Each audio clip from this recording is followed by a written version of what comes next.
இந்துக்கள் ஆன்ம ஈடேற்றம் கருதி செய்யும் சாதனைகளில் ஒன்று விரதம். விரதம் என்னும் சொல் உண்ணும் உணவை சுருக்குதல் அல்லது விடுத்தல் என பொருள்படும். உபவாசம், நோன்பு என்பன விரதத்துடன் தொடர்புடைய சொற்களாகும்.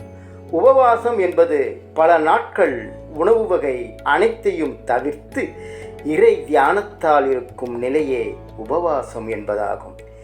மேலும் உபவாசம் என்னும் சொல் இறைவனின் அருகே வசித்தல் என்ற பொருளை தரும். விரதம் இருப்பவர்கள் சில வழிமுறைகளை கடைபிடிப்பது சிறப்பு. விரதம் என்பது ஒரு விசேட வழிபாடாகும். விரதம் இருப்பவர்கள் தனது ஐம்புலன்களையும் அடக்கி திரிகரண சுத்தியுடன் இருத்தல் வேண்டும். இது போன்ற விரதத்தால் நமது உடல் ஆரோக்கியம் மேம்படும் என்பதை விஞ்ஞானம் மூலம் நிரூபிக்கப்பட்டுள்ளது. நமது முன்னோர்கள் பல வகை விரதங்களை கடைபிடித்து வந்துள்ளார்கள். மேலும் ஒருவேளை சாப்பிட வேண்டாம் என்று சொன்னால் யாரும் கேட்க மாட்டார்கள். இறைவனை முன்னிலைப்படுத்தி விரதத்தை மேற்கொண்டார்கள். பல சிறப்பு வாய்ந்த விரதங்கள் உள்ளன. சிலவற்றை இப்பொழுது பார்ப்போம். சிவராத்திரி விரதம். சிவராத்திரி என்பது இருட்காலம் என்பது யாவரும் அறிந்தது. எனினும் உண்மையான இருட்காலம் என்பது இறைவன் உலகம் முழுவதையும் ஒடுக்கி நிற்கும் காலம். இதனை சர்வ சம்ஹார காலம், பிரளய காலம், ஊழி முடிவு என்று பலரும் கூறுவர்.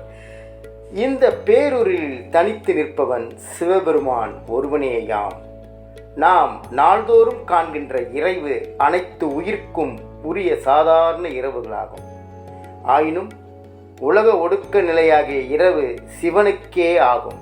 இதனால்தான் இவ்விரவு அல்லது ராத்திரி என்பது சிவராத்திரி என பெயர் பெற்றுள்ளது.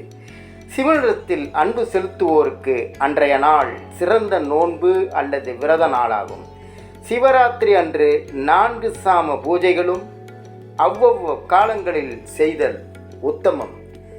4 சாமமும் பூஜை செய்பவர்கள் முதற் சாமத்திற்கு பாலாலும், 2ஆம் சாமத்திற்கு தயிராலும், 3ஆம் சாமத்தில் நெய்யாலும், 4ஆம் சாமத்தில் தேனாலும் சிவபெருமானுக்கு அபிஷேகம் செய்பவர். 4 சாம பூஜைகளிலும் வில்வத்தால் சிவனை அர்ச்சிப்பது மிகவும் விசேஷமானது.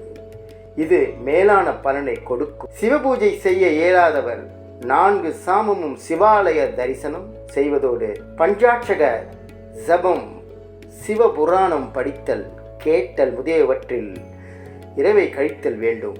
உபவாசம் இருக்க முடியாதவர்கள் நீர் அல்லது பாலை உட்கொள்ளலாம். லிங்கோற்பவ காலத்தில் செய்யும் தரிசனமும் பூஜையும் பெரும் பலன் நிறைந்தவை. இதன் மூலம்